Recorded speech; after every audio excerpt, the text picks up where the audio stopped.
में एक बिना हाथ और पैर वाली चुड़ैल रोज रात में आती थी।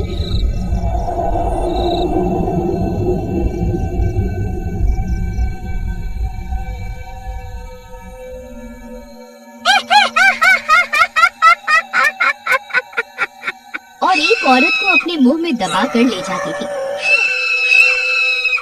हर रोज एक न एक औरत गायब होती जा रही थी, पर ये सब कौन कर रहा था, ये किसी को समझ नहीं आ रहा था। अरे भाई, तुम्हें पता है परसों रात को हरिया की पत्नी गायब हो गई। अपनी अपनी पत्नियों को संभाल कर रखना। हाँ भाई, सही बात है। चाहे हमारी पत्नियाँ हमें चाहे कितना भी दुखी करें, आखिर हैं तो हमारी पत्नियाँ ही। पर एक बात समझ नहीं आई, ये हरिया की पत्नी कहाँ गायब हो गई। अरे भाई, मुझे तो लगता है कि हरिया से दुखी होकर कहीं खुद ही तो मायके नहीं भाग गई। हो, तभी तो कभी कभी अपनी पत्नियों की सेवा भी कर देनी चाहिए, जिंदगी में शांति बनी रहती है। फिर वे दोनों अपने घर चले जाते हैं। अरे ओ निर्मला, जरा मिठाई तो खिला दो। अरे, आपको मिठाई खाने से मना किया है ना डॉक्टर ने। इतनी मिठाई खाओगे तो जानते हो ना क्या होगा। अरे क्या होगा, मिठाई खत्म हो जाएगी और क्या। आपको तो जब देखो मजाक सूझता रहता है। आपको पता है बेचारा हरिया बहुत परेशान है। उसने अपनी पत्नी को कहाँ कहाँ नहीं ढूंढा, पर उसका कोई पता नहीं चला। फिर रात हो जाती है और डरावनी डरावनी आवाजें आने लगती हैं।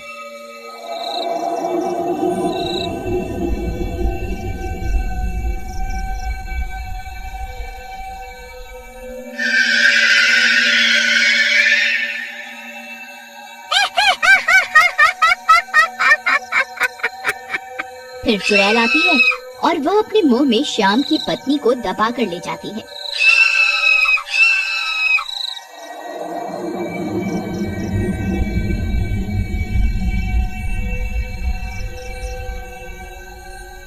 अगली सुबह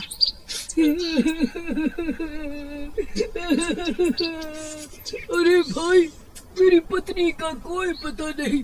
रात में तो मेरे साथ ही सोई थी, पर सुबह देखा तो वो घर पर थी ही नहीं। मैंने उसे हर जगह ढूंढ लिया। अरे भाई, तूने रात में भाभी के पैर वैर नहीं दबाए थे क्या?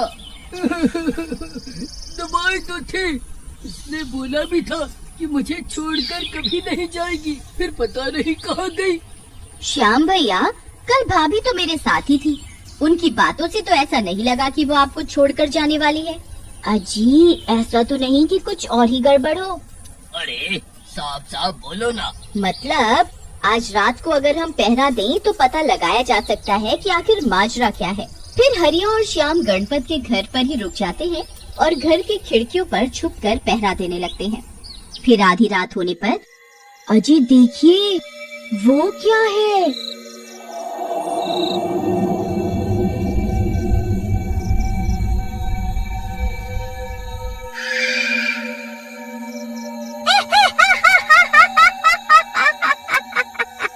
हवा में ये क्या उड़ता हुआ जा रहा है? अरे दैया, ये तो कोई चुड़ैल लगती है, लेकिन इसके हाथ पैर तो है ही नहीं, सिर्फ मुंह है।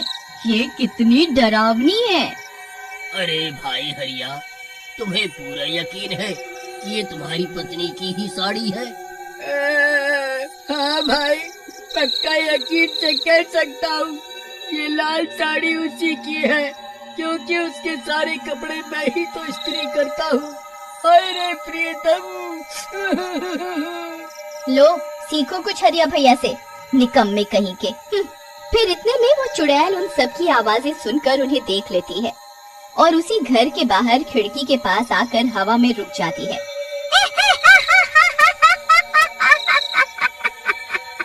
वाह, इतना सारा शिकार, आज तो मजा ही आ गया। आओ राजा जी, बाहर आओ। और ये क्या, यहाँ तो एक औरत भी है। तुम सब के सब बाहर निकलो और ये औरत मुझे दे दो। इसके हाथ बहुत सुंदर हैं, मेरे बहुत काम आएंगे।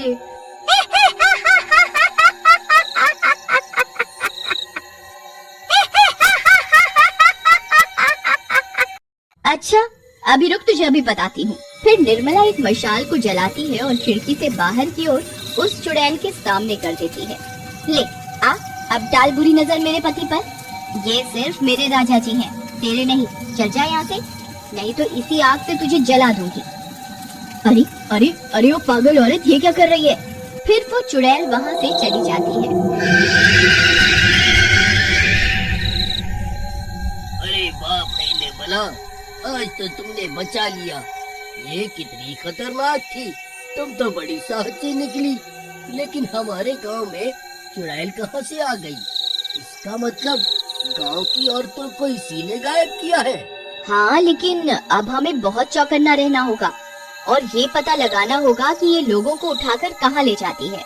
फिर अगली सुबह सब गांव वालों को पता लग जाता है कि गांव में चुड़ैल का साया है और वो लोगों को उठाकर ले जाती है।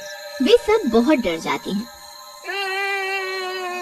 हे भगवान, ये चुड़ैल मेरी पत्नी को भी उठाकर ले गई। फिर सब लोग वहाँ जमा हो जाते हैं। अरे भाई, क्या हुआ?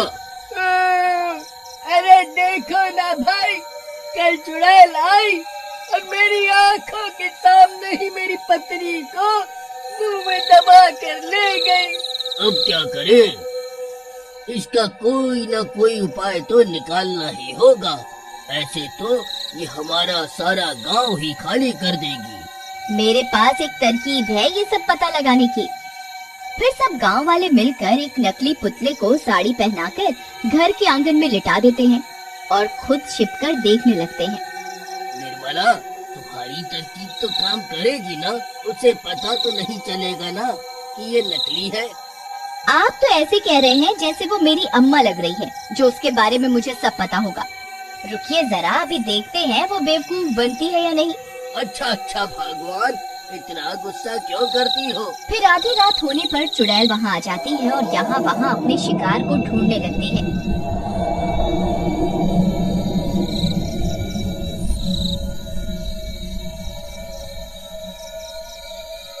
तभी उसकी नजर वहाँ रखे पुतले पर पड़ती है।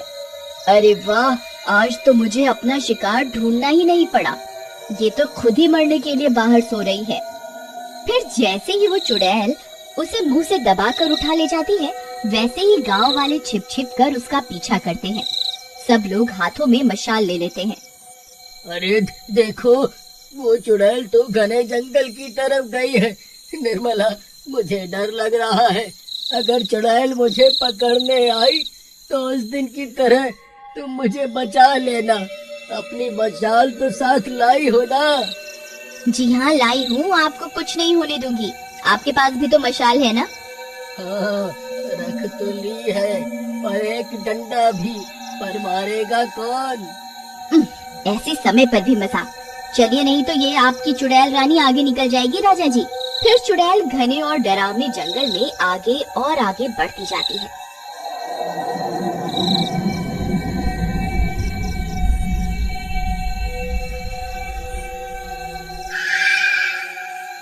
और एक बहुत बड़े और पुराने बरगद के पेड़ के पीछे चली जाती है। वहाँ बहुत अंधेरा होता है।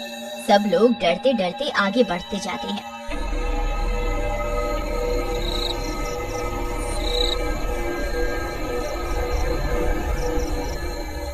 और वहाँ का नजारा देखकर उनके पैरों के नीचे से जमीन ही खिसक जाती है। वहाँ बरगद के पेड़ के नीचे बहुत बड़ा और डरावना राक्षस बैठा होता है।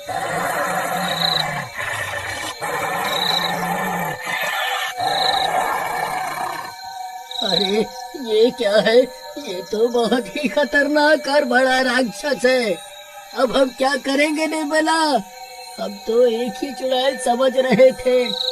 ये तो एक के साथ एक बड़ा राक्षस फ्री में ही मिल गया।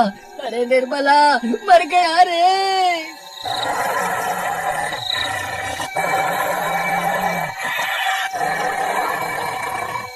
अगर आप इसका अगला भाग देखना चाहते हैं तो कमेंट करके जरूर बताएं। Thanks for watching.